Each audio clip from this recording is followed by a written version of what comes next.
ভাই খুবই হতাশ, খুবই হতাশ। আর্জেন্টিনার সাপোর্টার, ম্যাচ হারছি এটা নিয়ে কোনো এক্সকিউজ নাই। হার জিত খেলার মাঝেই থাকে। হয়তো কালকের দিনটা আমাদের জন্য ছিল না, সেজন্য হেরে গেছি। দ্যাটস ওয়াই, এর থেকে বড় কিছু না। কিন্তু আমার কথা হলো যে ভাই, আর্জেন্টিনার দুইটা প্লেয়ার পরপর হলুদ কার্ড খাওয়ার পরে তাদেরকে মাঠ থেকে উঠাই নিছে। আপনারা অবশ্যই খেলাটা দেখছেন।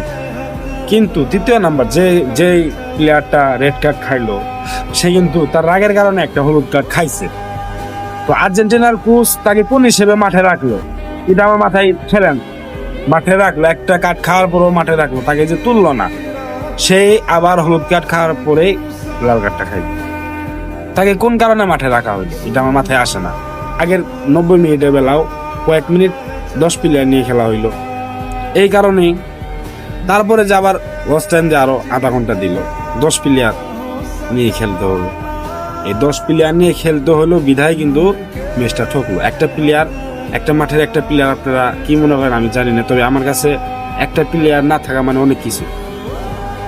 5টা প্লেয়ার যদি থাকে, 5টা প্লেয়ারের পিছনে 5টা গার্ড থাকবে। বাট যখন 5টা বা 4টা হবে, একটা প্লেয়ার ফ্রি, এটা কিন্তু খুব একটা টাফ সিচুয়েশন হয়ে যায়, বা যেটা হয়েও গেল।